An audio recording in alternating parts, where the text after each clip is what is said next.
This is exactly right.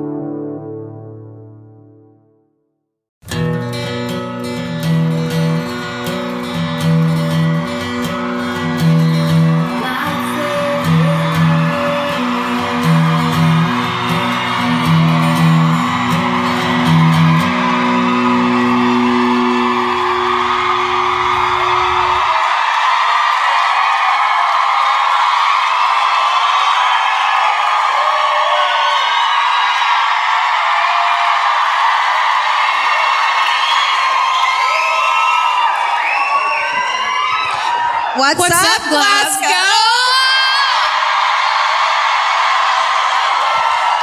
Holy shit. Hell yes. You guys been waiting long? Sorry.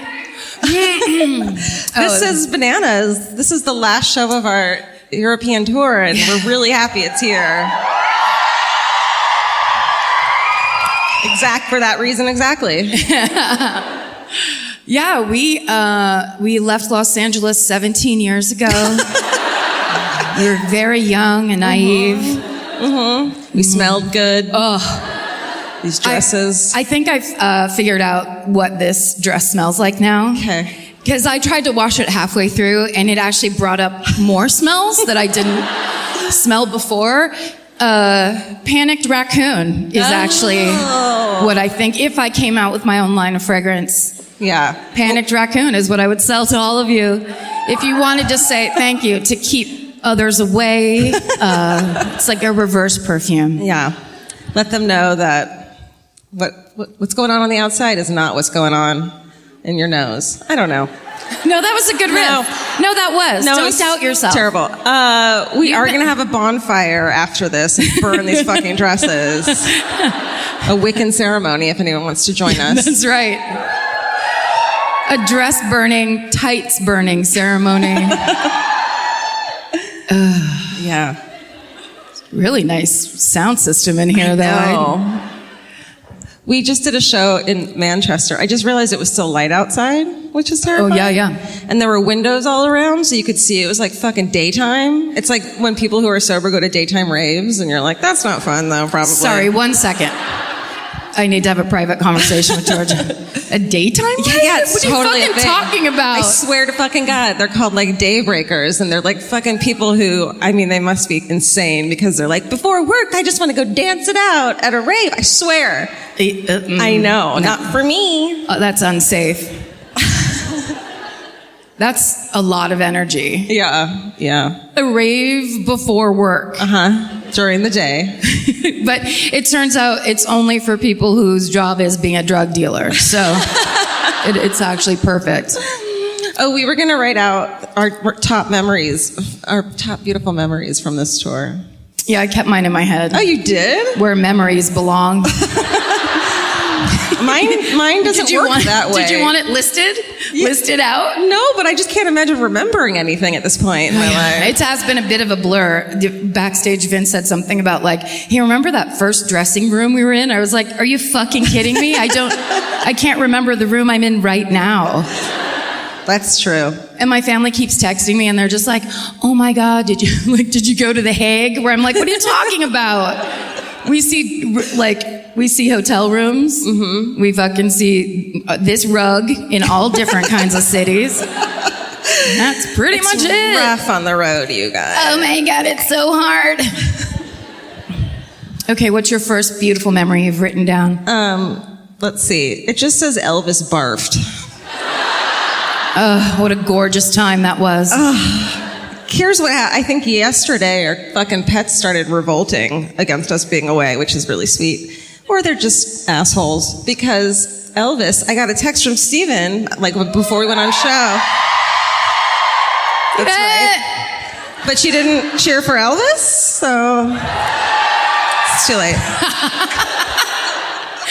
That was basically a cheer that was also saying no at the same time. Well, good, because Elvis barfed on Steven's laptop. And it's not fucking working anymore. And guess who has to buy Steven a new fucking laptop? Beautiful memories from the tour.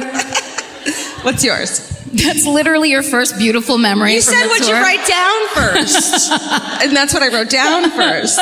Maybe I should have committed this to memory. My first beautiful memory from the tour was Dublin was the first city we were in, and yeah, it was pretty good. And of course, I think we both had jet lag really bad. I was like wide awake at 4 a.m, and then I looked, and the room service menu said it was 24 hours. So I was like, well, let's fucking see if you mean it. And I think I got some weird like cobbler, I don't know what it was, blood sausage, something weird. But the guy brings it in, and he kind of looks like Simon Pegg a little bit. It was fun experience to have someone in your room late at night. And he puts the thing down, he puts the like tray down, and then I'm standing there ready to sign a thing, and he just goes to walk away. And I was like, oh, don't I have to sign something? And he goes, that's okay. And walks out. And I was just like, I actually kind of feel famous right now, because when at a fucking hotel do they ever let you have one thing for like even a normal price, much less for free? Oh, the generosity of strangers. Of Simon Pegg. Of fake Simon Pegg. Okay, well, for real though, I met so many fucking incredible cats in Amsterdam. Sorry, are we only doing cat-based memories? Oh, I thought that you knew that that's all Oh, that's implied. I see. That's all I remember. Got is it. Shit that is involved with cats. Right. They just kept coming to me. Like, we'd walk the streets and they'd be like, well, let's go in this pot shop. And I'd be like, there's a kitten here. It was the best. That's it. You can't judge mine. I thought there'd be crying during this segment. Oh. But apparently...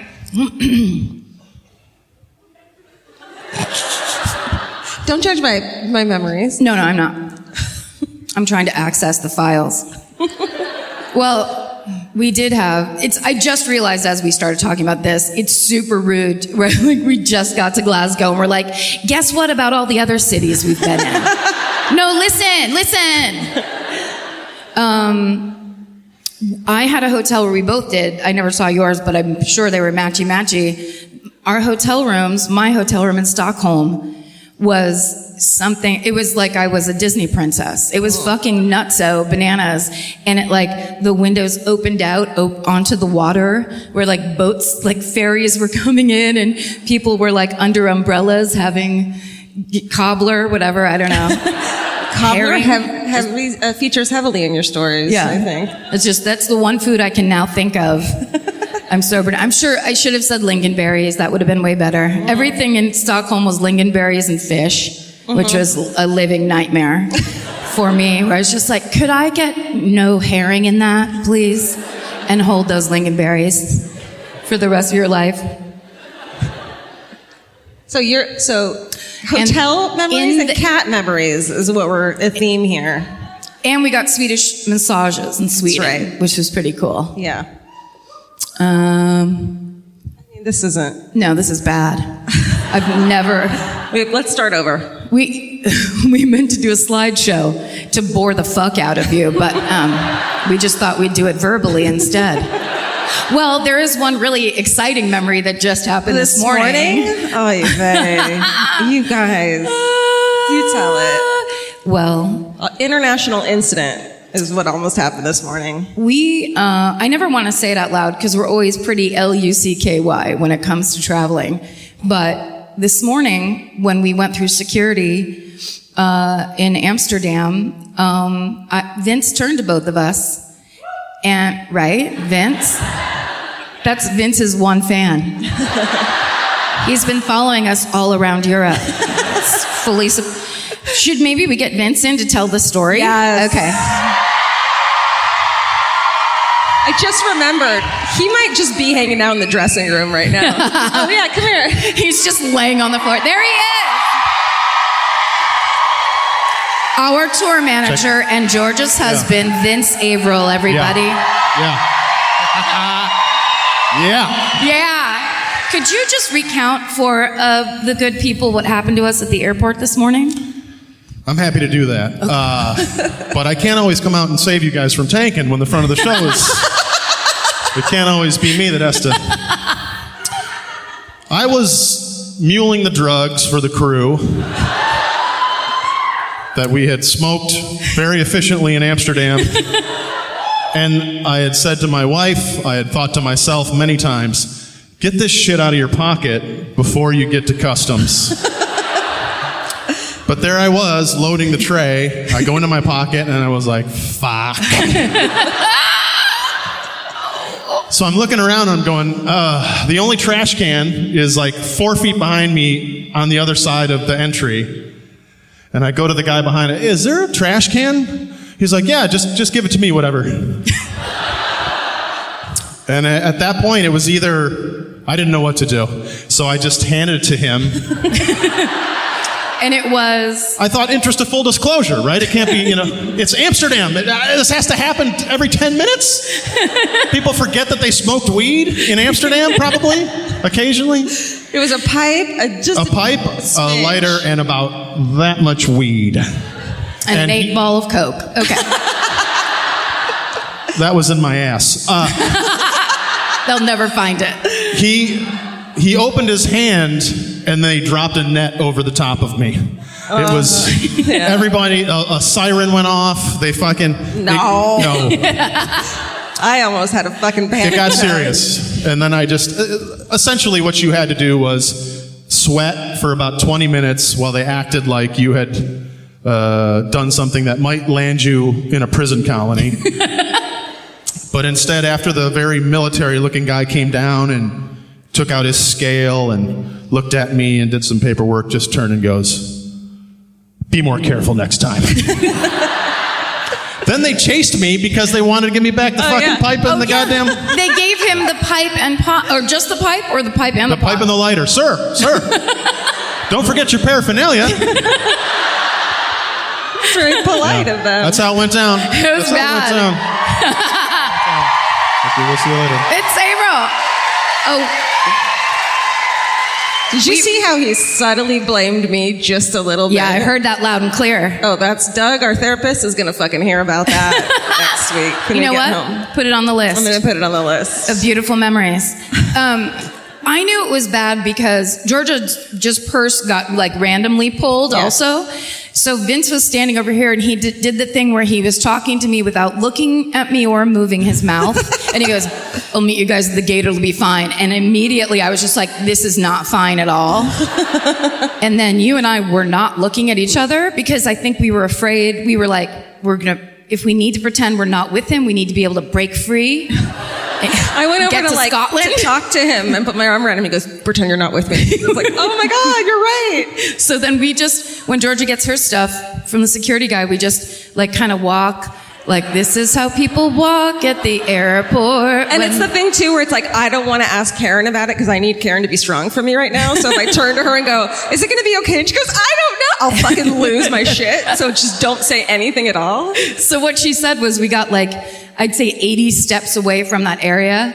And then this is when I got really scared because Georgia, who is fully free and welcome, but also doesn't really give a shit and will tell me anytime she's any kind of nervousness or anxiety or a passing thought at all. She goes, you are, true. Not in a bad way. She just goes like this. I'm kind of nervous. And then I was like, oh my God. Like, literally, I was like, I'm going to shit. It was so clear how much you were trying to like keep the lid on, where I was like, oh, we're at a place where we're trying to keep the lid on. That's the worst place. And then like 5 minutes later, get a text from Vince being like, I'll meet you at the gate. It's like, oh my God, we made it. So that was amazing. Guys, that goes to the top of the memory list for sure. But now that you guys know that we smoked drugs in Amsterdam, I can tell you the best memory I have from that thing. Don't do drugs, etc. Stay in school. Yep. So we just smoked this pot that we got at the store, and it's, we don't know what's going on, and it's scary, and I think we both get like a little panicky when we smoke pot sometimes for like waiting for it to kick in, And then we're walking down the street, and then this guy on a bike, this totally Dutch dude who's like this Nordic-looking guy with his shirt off and tiny shorts rides his bike by. And he just, as he's riding by, he's listening to his headphones and he starts to sing along to what he's listening to. And so he rides by and you hear this. Poke, poke, poke, poker face, my poker face. Poke, poke, poke, poker face. And in his like accent, and I just fucking was like, this is gonna be a good day. Lost my shit. Poke, poke, poke, poke. Now, I don't know if I was like downwind of you or like I was in a different, like the sound wave hit me different, but it just, to me, it sounded like a guy rode by on his bike going, bok, bok, bok, bok, bok. It was like, I don't know if this is gonna be a very good day. I might have some weird chicken attack where I fucking freak the fuck out and everyone turns into a chicken. The thing of everyone knows I'm high and they're fucking with me? Yeah. I get that. But then George, I go, that guy's making a noise. Georgia goes, it was poker face. And I was like, all right, it's on. We're doing this. It's good. It's all good. Singing Lady Gaga. That's amazing. That's gotta be a good sign. It's so funny too because it's like we all know that, especially in California, the pot is so fucking strong because everything's hyperponically grown. So it's like, I mean, you cheer. Yeah, but dude, sometimes you just want to get a little high. You don't want to be out of your fucking mind, like yelling at the TV like I do. Yeah, I think we were all smoking. We were sitting at these little tables at the like cafes or whatever, and we would just take a hit and kind of be like making small talk. But you could tell that we were all just waiting to like step off the ledge and be like, now I'm crying in public. Now I'm clawing at my own face. What's happening? Didn't happen. Never happened. No. We had a great day. It was super fun. Yeah. And it was our first day off in like 8 days or 10 days or something. We just lived it up. We had meatball sandwiches. No lingonberries. No lingonberries. Yeah. You start reading up the page and then what did I buy? I bought a vase. You know why I bought a fucking vase? Here's why I bought a fucking vase. So I text my mom because it was Mother's Day and I was like, what can I get you from here? Thinking like a thing of perfume or an oil. And she said, just a little vase. A fucking vase that I'm gonna have to pack in my suitcase. It's gonna smash to fucking bits and I have to be careful with. Of course, my high maintenance mom wants me to bring her a fucking vase. It's almost like that thing we used to have in high school where when you're a senior in one of those like classes, they make you carry a bag of beans around for a week and pretend it's your baby. Yes. And it's like, this is what it's gonna be like if you have a baby, so you better carry this bag of beans around. It's like, that's what she made you do around. Just give me a little highly delicate and incredibly expensive vase to carry around by hand. This was what it was like to fucking raise you. Now but you know. were louder than a vase. And you did more drugs than vases do. You took a Tylenol with codeine every night when you were pregnant with me. No, she didn't. But I did buy one at like the Manchester train station. I was just like, here's a vase. And I'm going to tell her I bought it at like a flea market in Amsterdam. So you should tell her the best vases in Europe are actually at this Manchester train station. Everyone knows it's the best. Everyone knows over there. Good.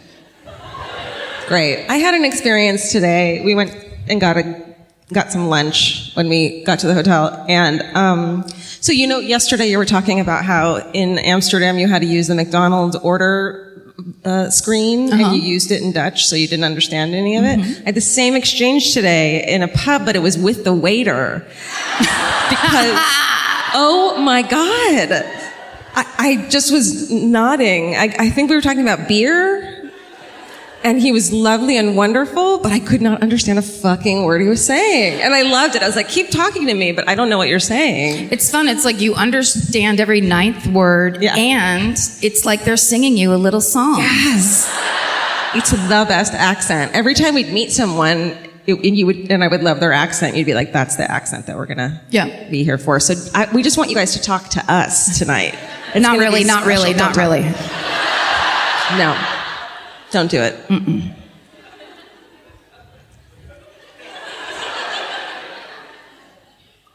Goodbye. Oh, this is my favorite murder, by the way. Yeah. Thank you. This is Karen Kilgariff. This is Georgia Hardstark. Thanks. Couldn't be happier to be here. No, God seriously. damn it. It's very exciting. Yeah. Steven's not here. We apologize. But listen, my cats aren't going to barf on their own laptops. Little cat laptops. Oh my God. Oh my God, you have to invent that. They can still cost like $1,500. Sure. They work. They're for cats. There's just like 4 keys, just a fish, a string, fucking laser light. And then you pick the 4th one. I won't do every single key. You can have your say in the cat laptop if you want. Thank you. You're welcome. Finally, it's up to me what cats say. Oh, I just want to say, for those of you who thought you knew me until I walked out on the stage and saw so much cleavage coming from me, and you're like, that's not Karen style at all. Thank you so much. Thank you for supporting us. And your bra. This is the dress I wore at our LA show, but at the LA show I wore a slip. I got here and then realized I didn't bring my slip, and then on that first night I was just like, fuck it. I mean, like, who gives a shit? That's right. Who gives a shit anymore? And that was your birthday. I remember it was your birthday? That feels like a year ago. I know, it really does. And in traveling, I could just, every picture, God bless everyone who comes and sees us afterwards, pays for a meet and greet, and then they post those fucking pictures like, I want to see that shit. No. It was so great to meet you. It was great to meet you until you posted that fucking picture of me looking like a carved potato. Let me just say it. Let me get it off my chest. This chest. Let me get it off so the girls can be free to breathe.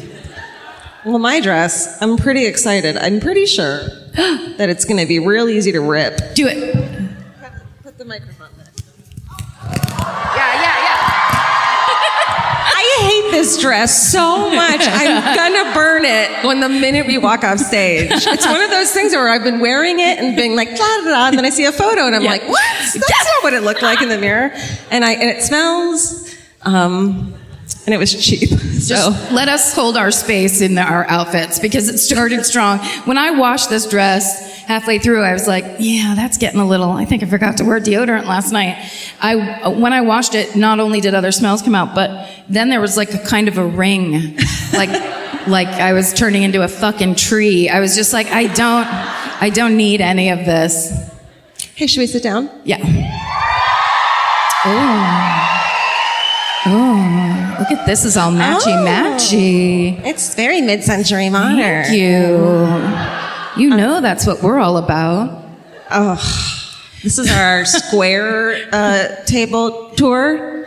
That's what we're calling it. Yeah. It's our sticky table tour. Great.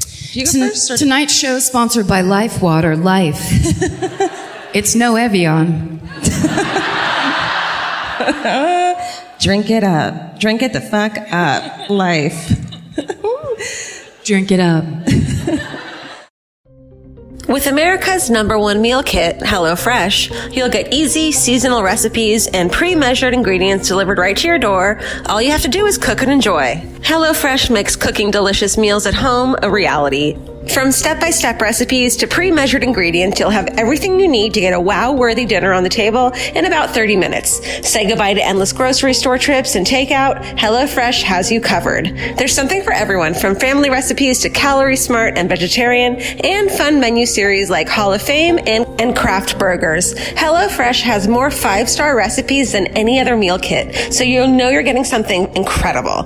HelloFresh is flexible and it fits your lifestyle. Easily change your delivery days, food preferences, and skip a week whenever you need.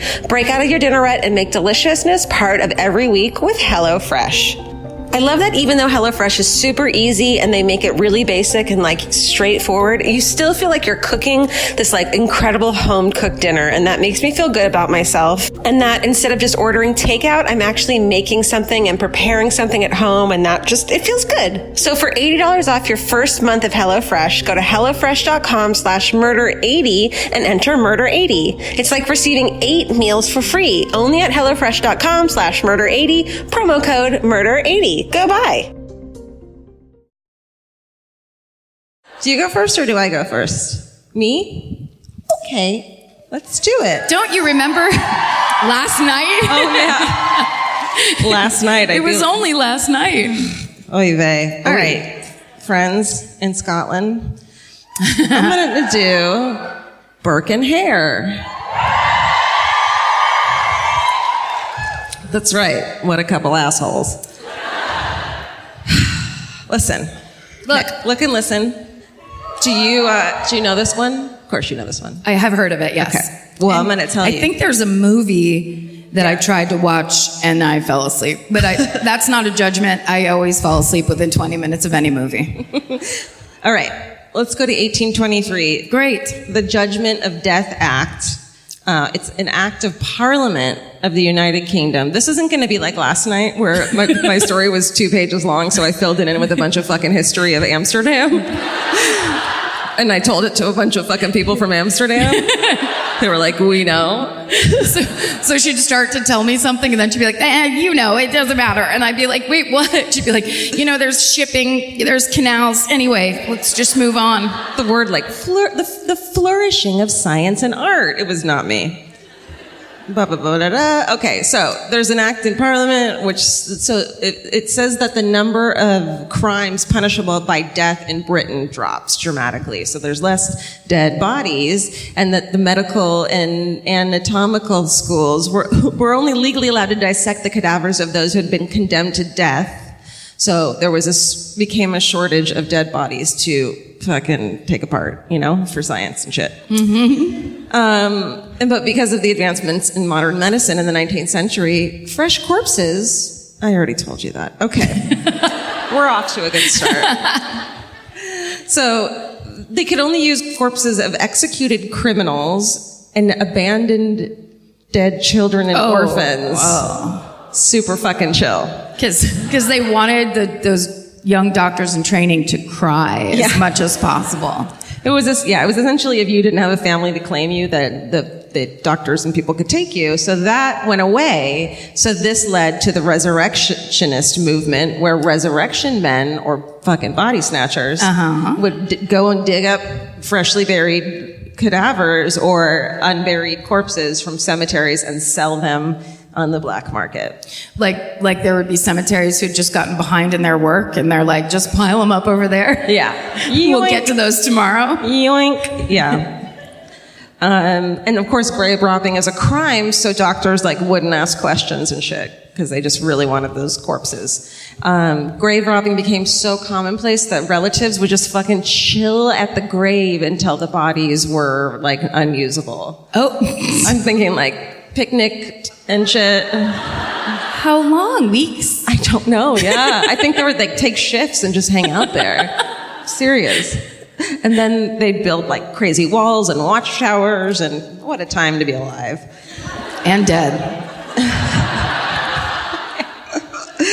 Okay, so enter Burke and Hare. They're both named William. So this is easy. Great. Burke and Hare, what's weird about them is before this whole fucking thing started, neither of them had a criminal record or a history of criminal behavior. And I think they were in their 30s when this started happening. So they were both born in 1792 from the province of Ulster in the north of Ireland. Fuck. Did I say it? We need to pick someone to tell us. Don't worry about them.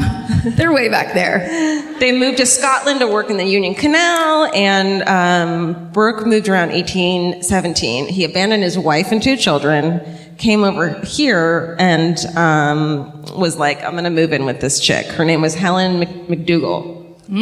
But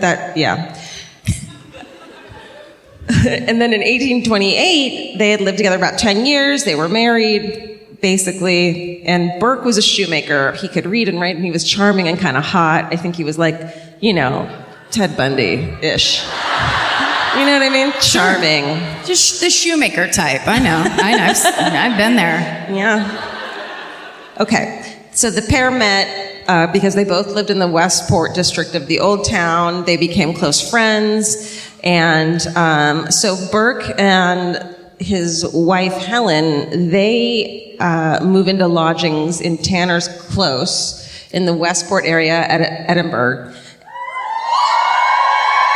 right. Thank you. So Hare lived in the same street, and Hare and his wife, Margaret, are running a boarding house. And that's just when fucking people, need cheap lodgings. They go there for super cheap. And so the first occurrence of selling a body is kind of innocent. In December 1827, as it always is. It's always the first one. It was more happenstance, really, than anything else. In December of 1827, one of the boarding house tenants is an old man. He's an army pensioner. His name is Old Donald. That's right. He dies of natural causes, but he still owes £4 in rent. So they're like, oh shit, we need this money still. What we should try to do is sell this body for fucking... He's about a 4-pounder, yeah. that guy? Yeah. Okay. So Burke and Hare devise this thing where they do the old switcheroo with the morgue, and they put newspaper in the in the casket. Sure. They stuff a bunch of haggis into a bag and stick it on there. Pandering. You guys. So they take the body to the medical school at Edinburgh University to try to sell it. But a student there is like, no. The guy you got to go to, you need to go to Surgeon Square, which sounds like it's like the red light district for fucking for doctors and anatomy. It's like where everyone's... They're like stethoscopes. Yeah. And speak to Dr. Robert Knox. He's a popular anatomy lecturer. And he's stoked because bodies are so hard to come by. He happily pays them £7 to £10 for Old Donald's body, no questions asked. Shit. Ask a question, dude. Ask one question. Now, how old is Old Donald? Yeah. And then they'd be like, you should be able to find that out yourself if you're such a good doctor. Said you're a doctor. So they're like, oh shit, this is easy and cool. Quote. It's not just easy, it's cool. And then they gun it on their motorcycle and get the fuck out of there. Yes. Yes. And really, this is more money than they would have made in months of just regular old work. So they're like, fuck. Gotta love that. Yeah. So in early 1828, an elderly man named Joseph, who's staying at the boarding house, gets super sick. And older Joseph? Sorry, it wasn't worth it. He becomes sick, and he's probably going to die from his illness. And they're like, let's not wait around, though. Shit. Yeah, they're like, let's help this along. So this becomes their signature move. They get him fucking shit-faced on whiskey, and then they wait, and then I don't think you're going to like this. Although they may be into it. You don't know. They get them shit-faced, so they're passed out, and then they do what comes to be known as Burking, because of fucking Burke. Because of the Burke part. Let me explain this to you. Please do. So they basically compress the chest and cover the nose and the mouth at the same time, so the person suffocates, but because they're drunk, they're not fighting, there's no bruising, there's no ligature marks. It's fucking sinister. And so he dies, and he dies of Burking. They, again, easily sell, no questions asked, this body to Dr. Knox. And then again, now they're like, well, we're in it. You know what I mean? But then if somebody comes along and they're like, hey, I need to rent a room, my name is Incredibly Healthy Joe. They're like, no, sorry, no rooms available. Can't do it. Well, no, at this point they're like, how about let's just kill people? There's no the renting part is out? The what? The renting a room? Renting the room, no, the sick and dying part is out. Right. And eventually the renting the room part is out. Got it. So, so then another dude comes along, an old man from Cheshire. Cheshire. I'm from Southern California. Fuck, sorry, but you should have seen us in fucking Oslo. Oh, you my should God. have. You should have seen Sweden. Oh. Holy shit. Poor Sweden. Oh, angels. We were just destroying their language in a way that at the meet and greet, people would come up and we'd be like, hi, what's your name? And they'd be like, and I'd be like, and so I just try to mimic them, just like, oh, is it? And they'd be like, it's Kristen. Just immediately. They all have American names because they're like, just shut up. Yeah, we know. We know you can't extend yourself to any other part of the world.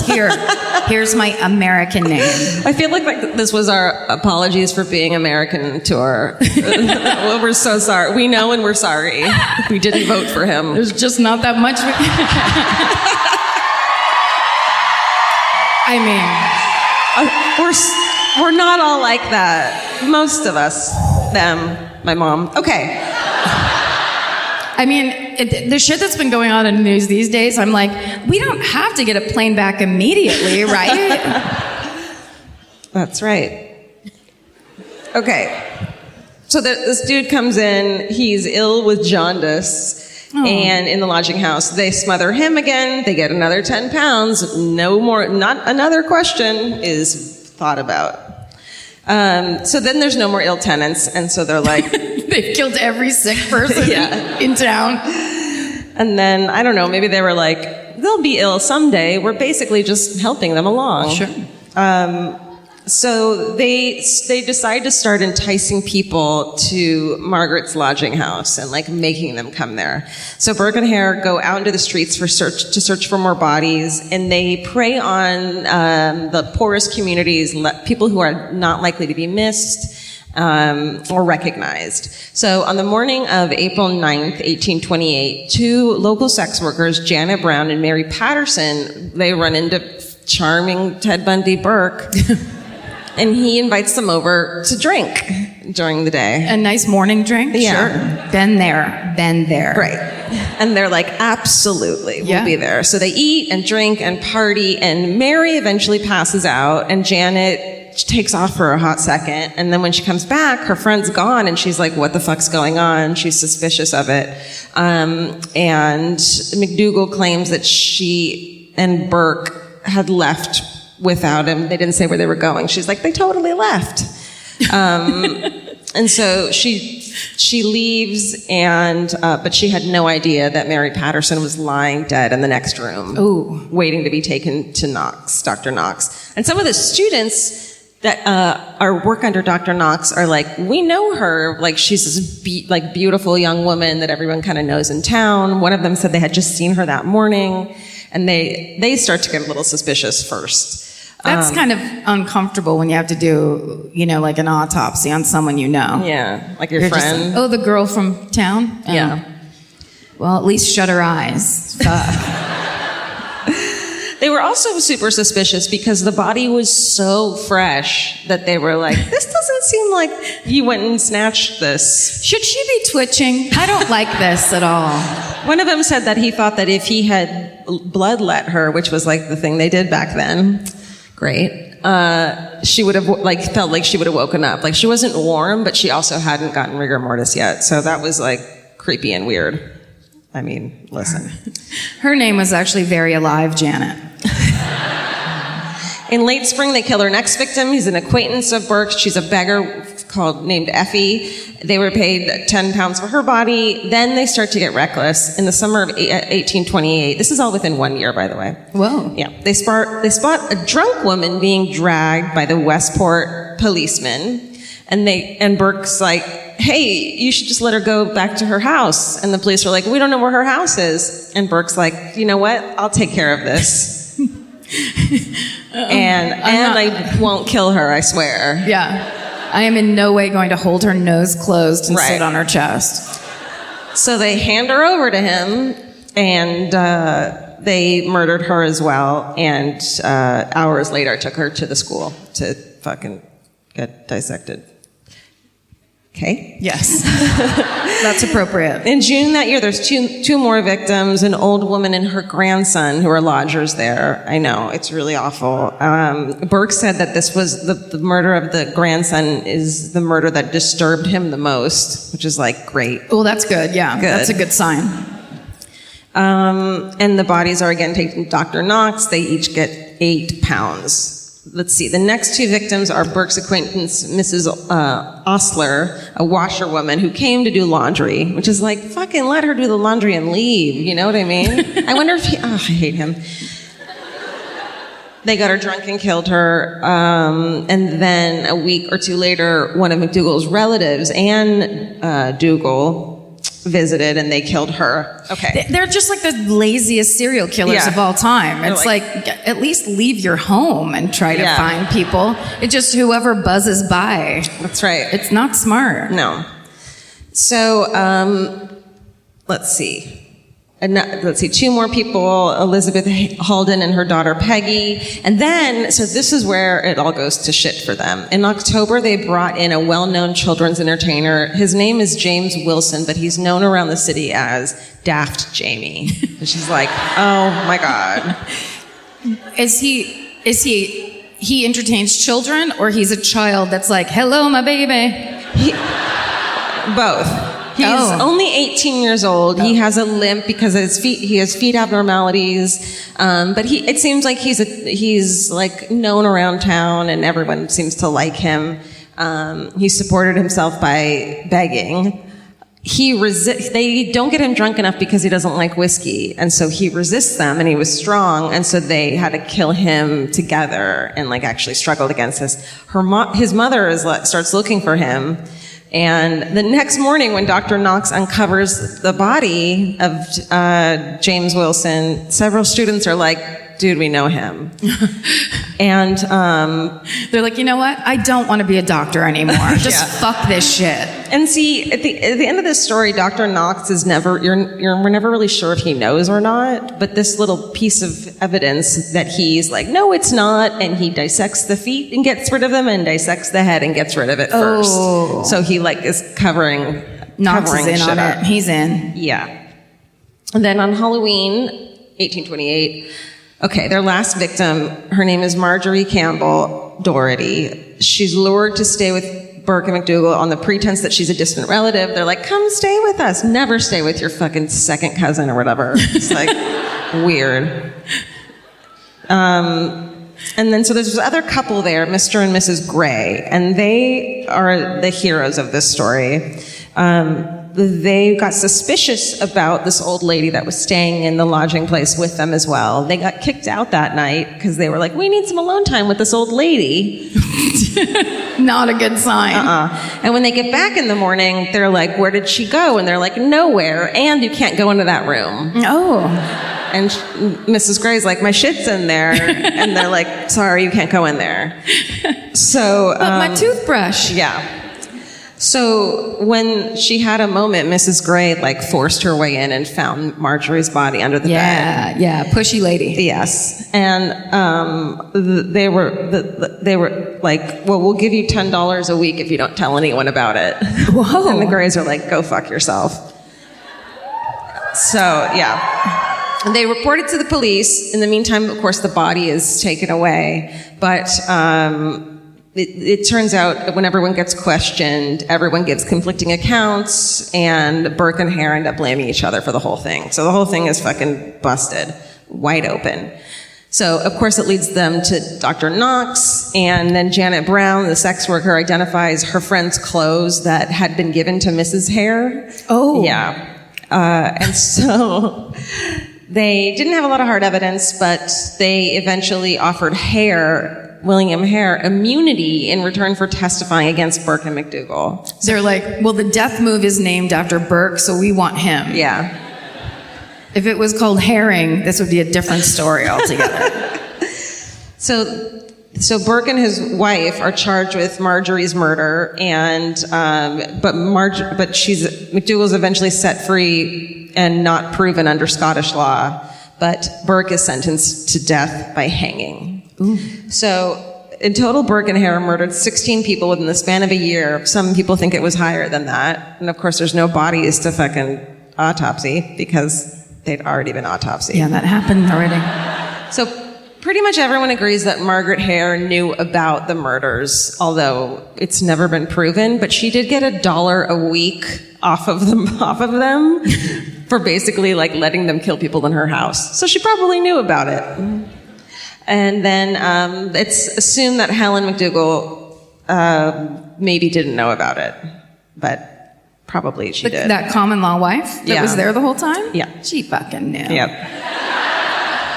So, on January 28th, 1829, in front of a fucking really excited, stoked crowd of over 25,000 people, possibly. Shit. I know. William Burke is hanged at Lawn Market and put on public display. And then later that day, here's fucking some fun irony for you. His body is donated to medical science. Shit. That's that Scottish sense of humor that everyone talks about. That's right. Fucked up. The next day, his body is publicly dissected in the same anatomy theater that he had helped supply with fresh corpses. Fuck. So many, fuck yeah. I mean, gross, but yeah. So many people tried to attend the dissection that a riot ensued. Yes. And eventually the university arranged to admit spectators in a group of 50 at a time. They were like, calm down, you'll all get in. Some people are like, I want to be there for the eyes. Yeah. As part of the dissection, Professor Munro, who he had possibly escaped his death by the hands of Burke and Hare. Okay, this is fucking gross. He dips his quill pen into Burke's blood and writes, "This is written in the blood of William Burke, who was hanged at Edinburgh," blah, blah, blah, blah, blah. Like, writes the whole thing out with his blood. Where it's like, dude, can you chill out a little bit? You guys love vengeance, don't you? Shit. And like all these anatomy students, like, it was Hala. They like all took a piece of him and like kept it as souvenirs, even using part of his skin to bind books and as card holders. It's like, okay, you guys, who's the fuck up like weirdo now? Yeah, we're all a step too far. You've gone now full circle. Yeah. Burke's skeleton and a pocketbook made from his skin is still on display at Surgeons Hall in Edinburgh. Surgeons. Is it the cutest pocketbook? Next to his death mask and the life mask of Hare's face. Hare was released in 1829. He escaped into England. No one knows what happened to him for sure, but it was rumored he was thrown into a lime quarry by an angry mob. I think everyone else in this, the husbands and wives and everyone didn't have a great life after this. I bet. Which is like what we'd hope for. Let's see. And Dr. Knox is cleared of his involvement completely. Of course. I know, but he didn't have a great life. His reputation was ruined. Blah, blah, blah. In the aftermath of their killing spree, the practice of murdering by suffocation is now known as burking. And the Burke and Hare murders led to the Anatomy Act of 1832, which allowed doctors, anatomy lecturers, and medical students greater access to cadavers. Phew. And don't make them work for it, because then they will. Let them have them, and allowed for legal donation of bodies to medical science, effectively ending illegal body snatching. And that's Burke and Hare. Wow. Fuck. That's dark. I know. So dark. It just makes me think of all those times after going to a bar and someone's like, come back to our house, we'll keep drinking. And then you're just like, oh, okay, it sounds great. And you're just like a half an inch away from being burped somewhere. Yeah. Yeah. Right? Yes. Thank you. I'm going to do mine, and I'm going to do Peter Tobin.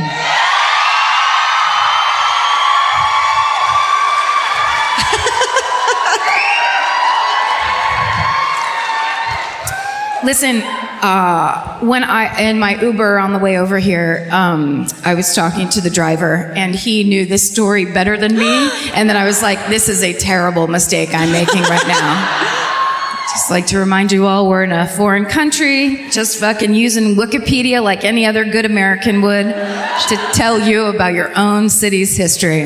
We should have him come on stage in like sign language, what it really is going on. Yeah, exactly, what's actually happening. Yeah. But what I loved was as we drove through the city, as we talked about the case, and he goes, oh yeah, that's right over there. And it was like everything was within 3 minutes of the street we were driving on every time. Does he have his own true crime podcast we can shout out? He should, from his Uber. Yeah. That's actually a good idea. Don't steal that. Copyright. Say that. Make a note. Steven, send it to the government. Okay. Not our government. They're busy. This is such a fascinating and yet insanely horrible. This guy is fucking awful. Okay. And then it has this really awesome kind of, or fascinating twisteroo that I could not believe. And Steven found this one for me. So Steven! Poor Steven on his little barf-covered keyboard, just trying to post one more picture of the cats. I think it's like the only thing that could keep him from posting pictures of your cats. No, he has a phone.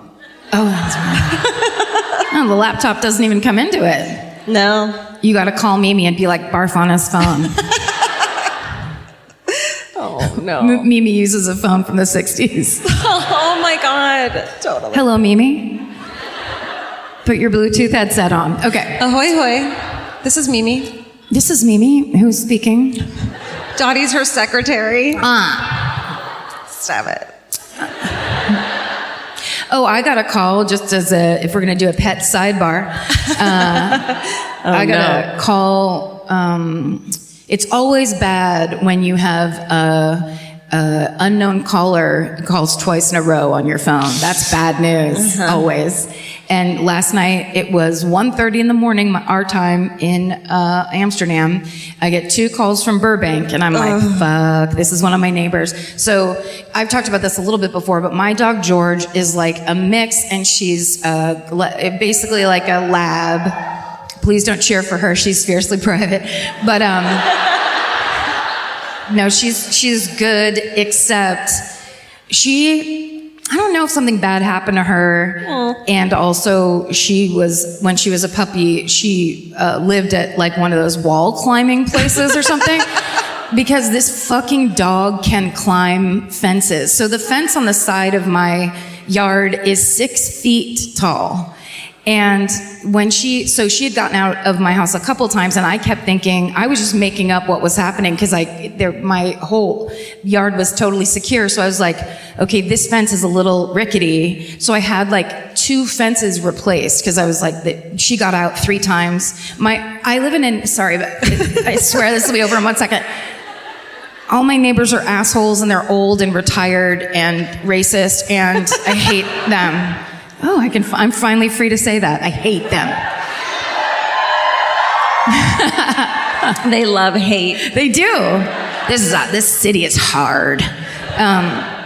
But when she got out like the 3rd time, so it was all, like the dog gets out and they immediately all put it on that fucking Nextdoor app. I don't know if you guys have that over here, but it's just this app where like retired racist people can like post, I saw a person that was darker than pale walking down the street. Lock your doors. It's that shit. Constantly. And then, of course, as I said once on the podcast, daytime raccoon warning, which was hilarious. I saw a daytime raccoon. Then we make jokes about it on the podcast. Then one raccoon expert tweets at us and is like, actually, if you see a daytime raccoon, that might mean they have rabies. They probably have rabies. So I was like, oh, okay, sorry about that. I'll correct it. Then somebody else comes in. Daytime raccoons are fine. So it's just like, get your fucking raccoon story straight before you start adding me, telling me what to do. Anyhow, 2 calls. It's the Burbank dog pound. George fucking scaled that fence again. The same day that Elvis barfed on Steven's laptop. It's like they called each other. Yes. They're like, we're making a break for it, right? They've been gone too long. Both of our pets were like 2 weeks is too long. We're not doing this anymore. Because they love us so much. It's not true. No. Elvis had a stomachache, and this one was like, I'm getting out of here. I'm bored. Yeah. George, I think it's because my dog sitter brings her dogs over, and George is like, who is laying in my spot on the couch? Get away. So anyway,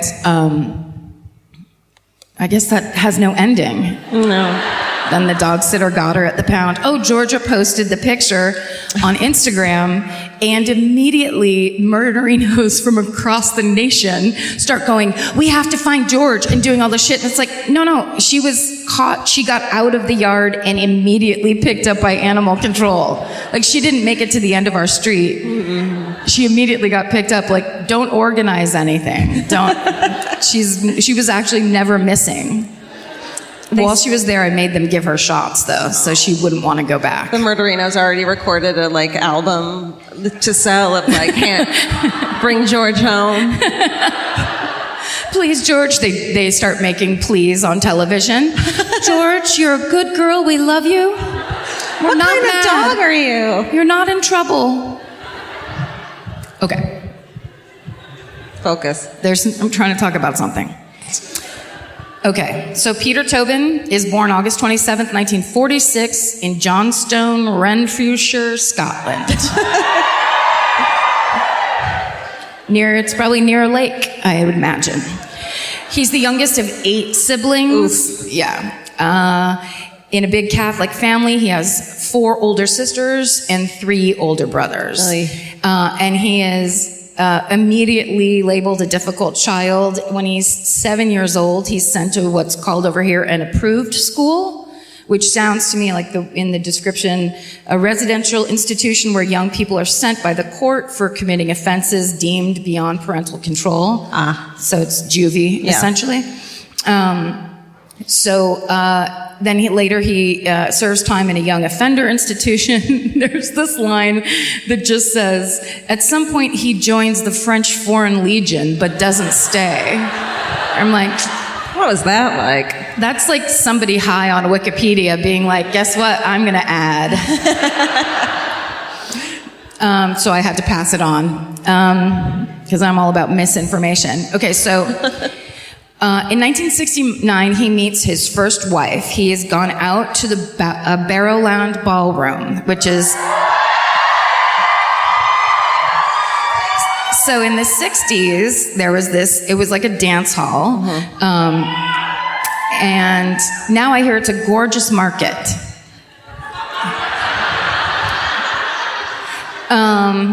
But at the time, it's like where people would go to hang out. I looked it up on Wikipedia. They said it has a sprung floor. So you know that those kind of, when you go to see a rock show and the floor is like bouncy? Oh, yeah. Because they used to do that when people were like super into dancing. Wow.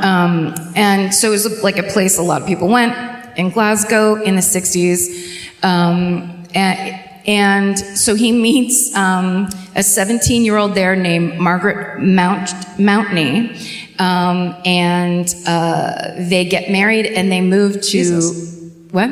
Nothing. What happened? That went quick, that they got married. Yeah. They met there and they got married. They met, they danced twice, and they're like, let's do this. Time's a wasting.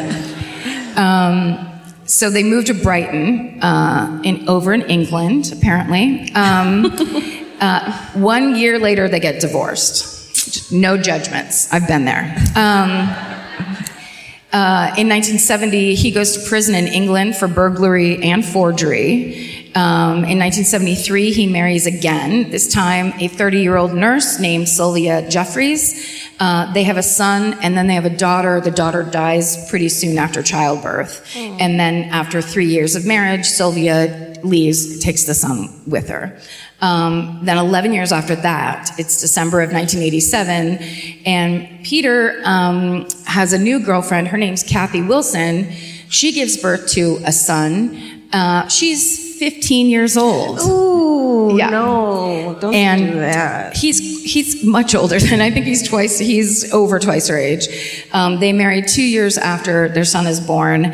And then at the ripe old age of 18, she leaves him. She's like, goodbye. Because all of these wives, all 3 of his wives, later say that they fell for a man who was very charming and very well-dressed and suave. And soon after marriage, it's revealed that he is fucking sadistic, violent asshole.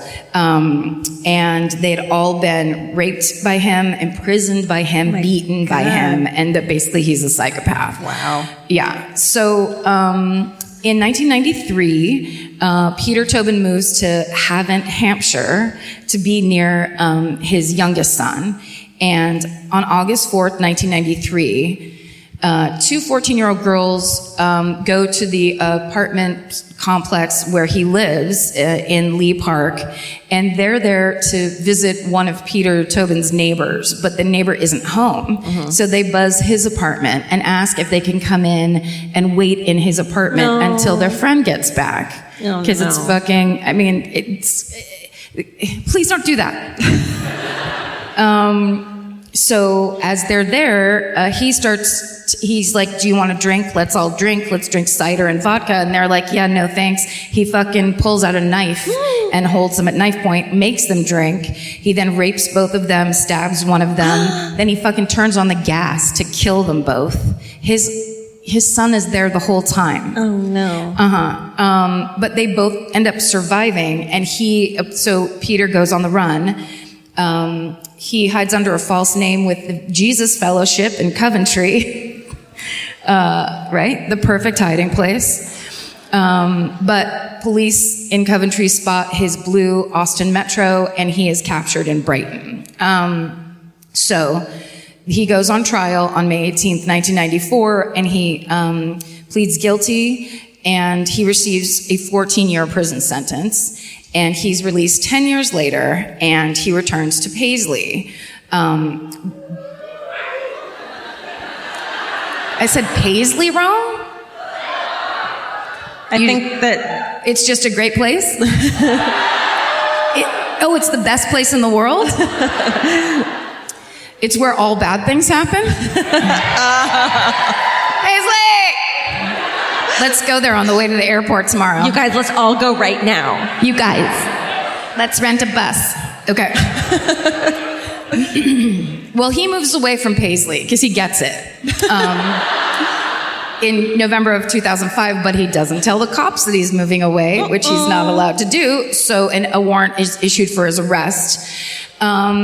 Less than a year later, he shows up back in Glasgow, and he is going by the alias Pat McLaughlin. And, right? So he starts showing up at St. Patrick's Catholic Church twice a week because they have a soup kitchen there that's open twice a week. Mm-hmm. So he's going to the soup kitchen, and then he basically starts telling the people at the church, priests or whatever, that he will be the handyman there, like he's trying to get a job.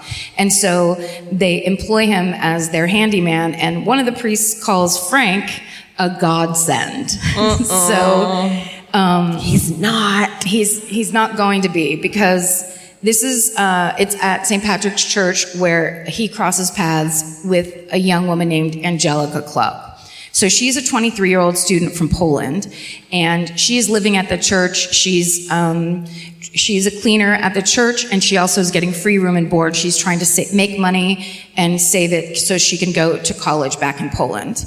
But on September 24th, 2006, Angelica disappears, and she's last seen at 2:30 that day by Father Gerard Nugent, and he's the one that hired Angelica, and he had passed by the garage in the chapel house, and he sees Angelica and the handyman, Pat McLaughlin, painting a shed together. And he's like, isn't that nice that we all love the Lord?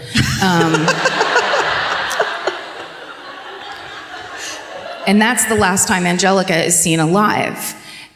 So she goes missing, and they report it to the police, and the police start looking into it. 5 days later, they find Angelica's body hidden beneath the floorboards inside the church, near the confessional. Oh no. Inside the fucking church. Scary. So she's been raped, beaten, gagged, bound, and she was stabbed 16 times in the chest. God. And the worst part of it is, it's all fucking horrible, and the worst part is the evidence showed that she was alive when she was put under those floorboards.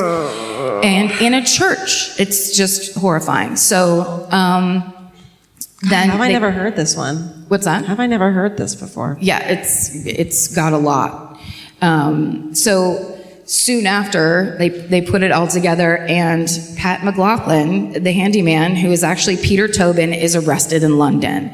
So he goes to trial for Angelica's murder, and it begins in Edinburgh on March 23rd, 2007. And when Father Gerard testifies on the stand about having seen Angelica last with the handyman, he's 63-year-old Catholic priest. He ends up confessing that he'd been having a sexual relationship with Angelica.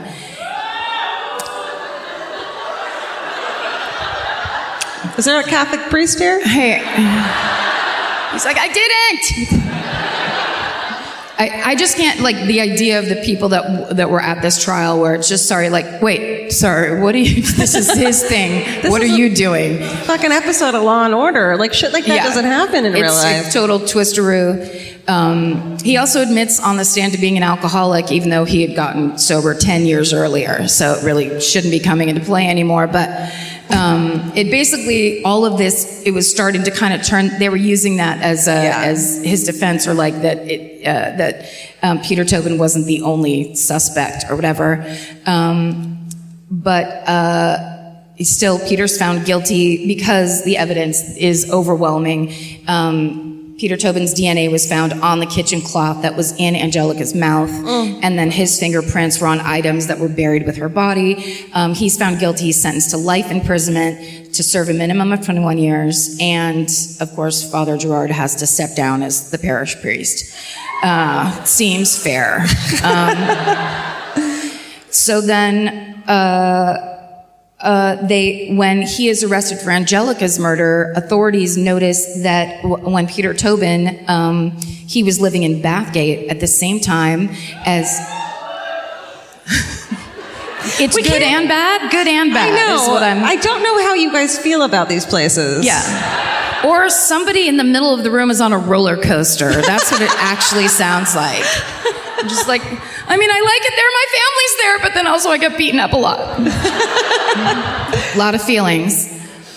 Ooh, there's a twisteroo. There's several. It's so fucking crazy. Oh my God. Basically, the cops, there is a cold case. So there's a 15-year-old girl named Vicky Hamilton who had disappeared. She was last seen February 10th, 1991. She had spent the weekend with her sister Sharon. She was trying to take the bus back home to her mother's house near Falkirk. Whoa. Falkirk sounds amazing. Overwhelmingly. Okay. This was the first time that she was taking the bus alone. So she was super worried because she had to transfer at some point and switch buses. So she kept asking people for help and which bus she should take. And she's last seen waiting for her second bus in Bathgate. Her purse is found in St. Andrew's Square in Edinburgh on February 21st, 1991. So they file a missing persons report. Police are thinking that she's a runaway because they end up finding, because her purse is found, and they're like, it seems like she went to London and she was basically going the opposite direction, trying to get out of her hometown. They spend 2 months looking for her in London, and they can't find her, and the case goes cold. So in the spring of 2006, they reopen that file and take it out of cold case, and then they're looking at all the statements and all the evidence, and basically the new investigators like, this girl was murdered. This isn't a runaway, and this isn't a normal disappearance. So they submit Vicky's purse for DNA testing, and they find the DNA on the purse of Peter Tobin's 3-year-old son. Oh, shit. And then they start looking at the purse, and so Tobin's son was staying with him 3 days after Vicky went missing. And when they actually examine the purse, they see that it suggests the boy had bitten it, like his father gave it to him as a toy to distract him with. Oh my God. Yeah. So they believe, they're putting it together because he lived in Bathgate at the time, that he was one of the 8 people that Vicky had asked for help when she was trying to figure out what bus to take. Shit. So on November 14th, 2007, the police get a warrant and they dig a fucking 6-foot pit in Peter Tobin's backyard. And they find a slab of concrete underneath the dirt and the grass. They find a slab of concrete, which is always bad. Underneath it, Vicky Hamilton's remains are wrapped in plastic. And they find 4 of Peter Tobin's fingerprints on her body. And they find evidence of bruising on her arms and her neck, and traces of the sedative amitriptyline in her liver. But she's been cut up, essentially. It's so crazy that, I mean, I'm always like, how many bodies are buried in the woods? But it's like, what about the fucking backyards of people? The backyard. That's terrible. That's right. It's horrifying. Well, and just hold on to that table because meters away from where Vicky's body is, they find a second body under the slab. And it's 18-year-old Dinah McNichol, who had been missing since August 5th, 1991. Holy shit. So Dinah was hitchhiking home from a music festival with a guy that she met at the music festival named David Tremlett. And they get a ride from a guy at a petrol station. That's a gas station, you and me.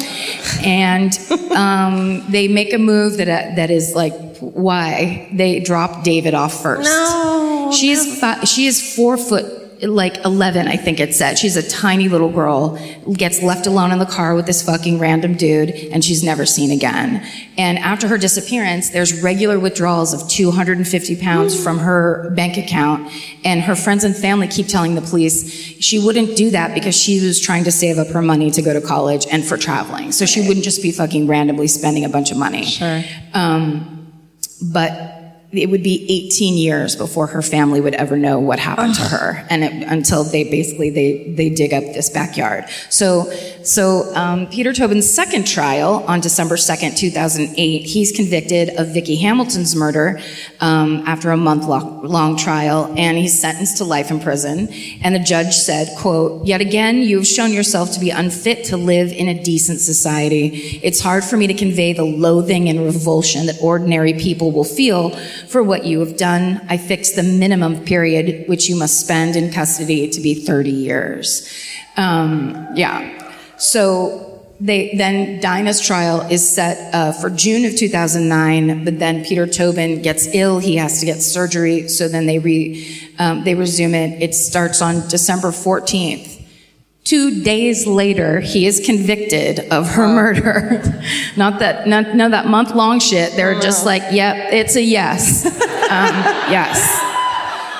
This results in his third fucking life sentence. And they said that he sat in the courtroom with no emotion, while two members of the jury wept during the proceedings because the details of everything were so terrible. Now, of course, this was huge, huge news here. And so as the news breaks, people are seeing it on their TVs. And so then here comes this. We'd have to skip to a page. Now, ready? Yeah. When the Barrowland, so there's a cop who has been retired. He was a cop during the 60s, and he worked on a thing called the Bible John Barrowland Ballroom Murders. Oh. Yes. And when he sees the picture of Peter Tobin on television, he says, quote, "This is as near to Bible John as you're going to get." Shit, so, what's Bible John? And then two women come forward and say, "I saw Peter Tobin on the news," and one woman said she had been raped by Peter Tobin when she met him at the Barrowland Ballroom in Glasgow in 1968, around the time of the Bible John killings, and when she saw the picture of him on TV 40 years later, she said her legs gave way. And the same thing happened. Another woman came forward in 2010 when she saw his picture and said that she had a threatening experience with this, who she thought was Peter Tobin, at the Barrowland Ballroom. She said, "It was the man who came up to me so many years ago in Barrowlands. I am 100% certain Tobin is Bible John." Okay, so now we go back. Oh my God, this is like the most exciting fucking story I've ever heard in my life. It's fucking nuts, so bizarre. And it's very similar. It reminds me of that parallel of East Area Rapist. Totally. Where it's just like this thing, if you keep letting these people out and they're this certain style of psychopath, they just keep escalating and they just keep fucking killing. So basically, it started on February 23rd, 1968. The naked body of a 25-year-old nurse and mother named Patricia Docker is found by a man who's on his way to work in a lane behind Carmichael Place in Glasgow. She's been raped and strangled yards away from her home. Then the night before, she had told her parents that she was going out dancing at the Majestic Ballroom on Hope Street, but then she switched it up and she ended up going to Barrowland Ballroom for the 25 and older night. Get those fucking kids out of here. No, we're not doing the twist. Her clothes and handbag are never found. And then on Friday, August 15th, 1969, 32-year-old mother of three, Jemima McDonald, goes out for a night at the Barrowland Ballroom. She does not return. And then that weekend, this is super fucked up, her sister knows that she hasn't come back. She's super worried, and she starts to hear rumors in the neighborhood of the little kids talking about how they've seen a dead body in an old tenement building on McKeith Street. Oh no. So she's, of course, more and more worried. So finally, she goes to the old tenement building to check, and she finds her own sister's dead body there. She's been strangled, raped, and beaten to death. She was fully clothed. So witnesses say that they had seen her, Jemima, leaving the Barrowland Ballroom at midnight with a tall, slim young man with red hair. And another witness said that they heard screams coming from that building on McKeith Street. A month later, on October 31st, 1969, 29-year-old Helen Puttock is found murdered in the backyard of her flat. She had also been to the Barrowland Ballroom the night she was murdered. She and her sister Jean had met two men, both named John, there. They hung out for an hour. They decided to head home. The first guy named John left. This was like, good night, I'm going to go take the bus. And so Helen, Jean, and the second John, they got a taxi, headed toward Knightswood, which is where Jean lived. And the second John, who shared the cab with them, was very well spoken, very well dressed, and he quoted from the Bible a lot. And this is where they got the name Bible John. Oh my God, that's so creepy. It's so fucking creepy. Like you're chatting with a guy at a club, and then he's like, Ecclesiastes 3:97-35.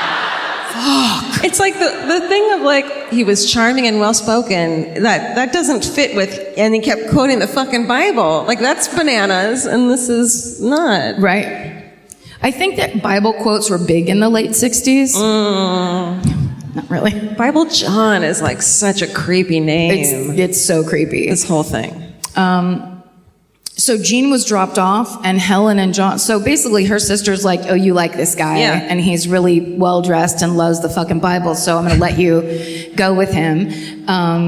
And they were going to go to Helen's house. She's found raped and strangled. Her purse is missing. The contents of it are strewn all about in the backyard. And there's grass stains on the bottom of her feet, which indicate that she probably tried to get away from him at some point. And she had a deep bite mark on her leg.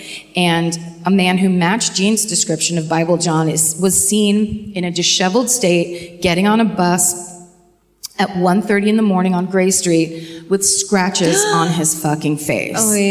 Yeah. This is the weird detail that's super creepy. All of these three women, these victims of Bible John, all of them had been on their period, and all of their bodies were found with either a sanitary napkin or a tampon on or next to their body. What the fuck? Yeah. It's gross anyway. It's gross by itself. So here's some of the similarities between Peter Tobin and Bible John. So Peter's former wives allege that he was driven to violence by the menstrual cycle. What? Which was something that was a Bible John motive as well. Peter Tobin was Roman Catholic with strong religious views. He had moved away from Glasgow in 1969, which is when the murders stopped in Glasgow. So it basically, the timeline completely lines up to fucking creepo Peter Tobin. I think he did it. Do you? Yeah. I think it's him. I get a really strong feeling that he did it too. but because the evidence was old and it's from the late 60s, Degraded. They can never connect him like with anything that's like sufficient. And Peter Tobin is currently serving his life sentence at the prison in Edinburgh, and he is reported to have bragged about killing up to 48 victims in prison. Holy shit. Let's go get him right now. Well, he has had a stroke. He had a stroke 2 years ago, so at least we have that. And that's the fucking super fucked up story of Peter Tobin, who could also be Bible John. Holy shit. Oh, Karen. Oh my God. so awful. That's fucking insane. So crazy. Goodbye. I know tonight in bed I'm just going to be fucking scrolling all night reading about it. I know. And like, yeah. Yeah. Good job. Thank you so much. That's really nice of you. Yeah. Hey, all of our homework is done for this tour. Yay. Oh my God. Yeah. Our homework. Me just ripping this dress open. Do we have time for a hometown? Let's do a hometown.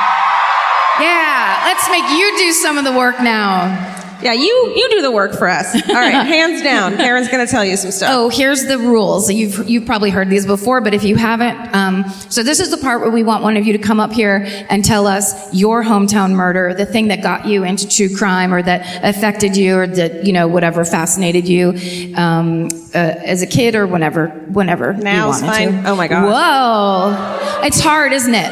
It's hard to be in the spotlight. So here's just some recommendations for us. We would love it if you have a Glasgow story, we would love to hear it. That's the dream. We certainly don't want to hear a story if you're from Arizona. We just don't give a shit. We're fucking here. Let's celebrate it. It's great when your story has a beginning, a middle, and an end. And that's not only for tonight for the hometown, but in life.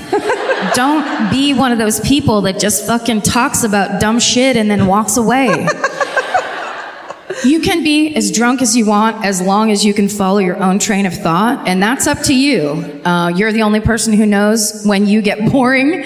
And if you get picked, just remember everyone else hates you, so I would keep it snappy. Yeah, that's right. Yeah. Do you want to try it tonight? Do you want me to? Do you want to do it this time? I think this is your city. Or it's... you guys, I lived here for 3 months in 2000, in the year 2000. So I'm like, it's yours. So I really, I'd call this my city. Do you want to do it, or should we have... Should we have Vince do it? I'm thinking we have Vince do it now. Let's give Vince a little something since he almost got arrested in Amsterdam this morning. For us. Oh, there he is right here. Vince, you want to do it? All right, Vince. Are you scared because you're very close to them? I'll pick right now. Yeah, do it! All right, Vince.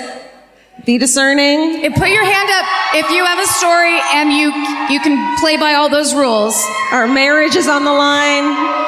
I'm going to talk to Doug about this. Uh-oh. Red hair, red hair. Oh, yeah! She's cute.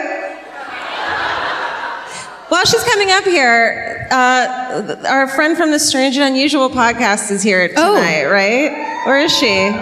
She's way back there. Are you serious? Honey, we would have put you up here. Do you guys listen to that? It's a fucking great podcast. Strange and Unusual. Listen to that podcast. Oh, yes. Hi. Here we go. I Here love we go. Hi. Oh, Vince might get bumped up to first class if this is a good one tonight. This is how he earns dinner. Hi. Okay, you can turn the lights down because she'll fucking freak out if she sees all these faces. It's really scary. Please. How are you? Hey, great job. You've been done great this whole tour. Thank you, so have you. Hi. Jade? Hi. Hi, honey. Get you here. Come over here. Hi. Send her up. This is Kate, everybody. Is that beer that has iron in it? Iron bread, yeah. Is it beer? No, it's just an energy. No, just a drink that's great for hangovers. Yes. Where are you from? I'm from just a little satellite town called East Kilbride. Woo! Parliament City in the house. Okay, you ready to tell us your hometown? Yeah. You got this. So, when I was about 14, we had these neighbours move in, and their sons were dicks. And Wait, translate. Dicks. Oh, dicks. Sorry. So, They like sailboats? What? we had loads of running and so I was growing up, and so they were always in trouble. And then in my 20s, I started dating somebody. So I was up in Aberdeen, up north, and I got a phone call from my mum. Aberdeen. And Mum's like, the police came to the door, they questioned your brother, they want to question you. And I was like, okay, it wasn't me. But your first thing wasn't me, Mum. Promise you, it wasn't me. But so it turns out that this, the oldest boy, which was the same age as me, after, you live in Glasgow, you know about Rangers Celtic. What? Ranger. An old firm match, a Rangers Celtic football match. Rangers Celtic match. It was my favorite. I used to watch it all the time. This guy was at the pub, and a guy in a Rangers football top bumped into him, and they wanted to question me because a guy came up our street with a baseball bat. So they were like, do you know him? Have you ever hung about with him? And I was like, no. Yeah, smart. And basically, he murdered this guy with a baseball bat. Because he bumped into him? Yeah. And he had the wrong football jersey on? He was on Buckfast, so a bit violent. What's that mean? There's a term in Glasgow that Buckfast makes you fuck fast. What is it? Buckfast. It's a horrible drink made by monks. It's horrible, it's disgusting. Like, what is it, like a Jägermeister type of situation? It's like this. I've only drank it once. I was 14, and I woke up in somebody's house and I was like, where am I? We could have been reading about you tonight. So, Just really quick, what does it taste like when it's... it's really like, if you stick it in the fridge, it's really thick and syrupy. I can't even describe it. It's like... No. I don't know what you're saying, but I'll try it later. Yeah. So anyway, this guy turns out, and I still know his mum. I still talk to her because she likes my wee doggies. And she was the one that, when he came home and took the baseball bat, she knew for some reason when she heard about the murder it was him. And she's such a lovely woman. She was the one that called the police and says, my son done this. She's an amazing woman. Shit, that's hard. So anyway, he got a really shitty sentence. I think he got 15 years. His name was Andrew Dayan or something. Dick? Andrew, you wee dick. But that's my hometown. Kate, this is Kate. That was awesome. Thank you so much. Perfect. You did great. Nailed it. Yes. Kate. Yes. Oh. You always want the last hometown to be fucking good. Yes. And that was it. They were decks. They were decks. I'm glad you said something because I wasn't going to say anything. You're like, what? Gorgeous redwood decks. Oh, I heard. Hey, Good you're job. number one. Were you covering your boobs? It's too late now. We saw them. Well, shit, you guys. shit. That's been our European fucking tour, everybody. Wow. Good job. Good job to you.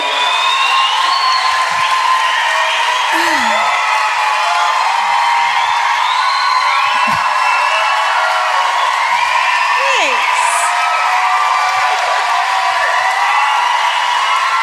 What the fuck? I know.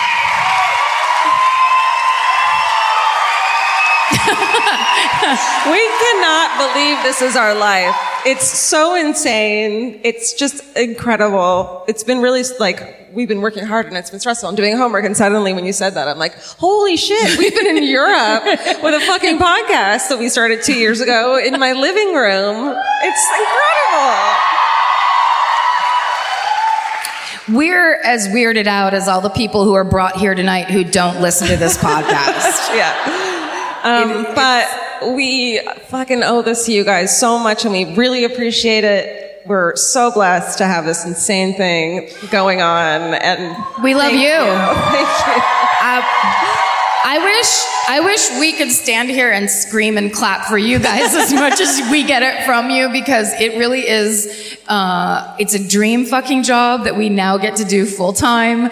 We get to come out and we get to talk about the thing that we like the best, that I think you guys like the best, and have like a fun, cool conversation about true crime and laugh, and we get the benefit of the doubt, and everyone's fucking rad, and it's such a fucking honor. Thank you so much. Thank you, guys.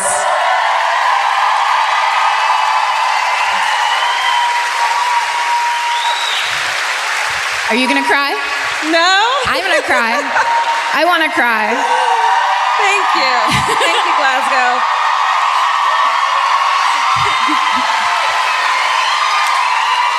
Thank you guys.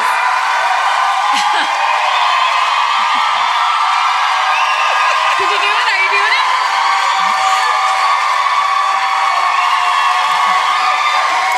Hey! Shit! You know what? Thank you. Thank you. That really means something, because we know you guys don't like anything. So that's very touching. Well, stay sexy. And don't... Thank you, Glasg.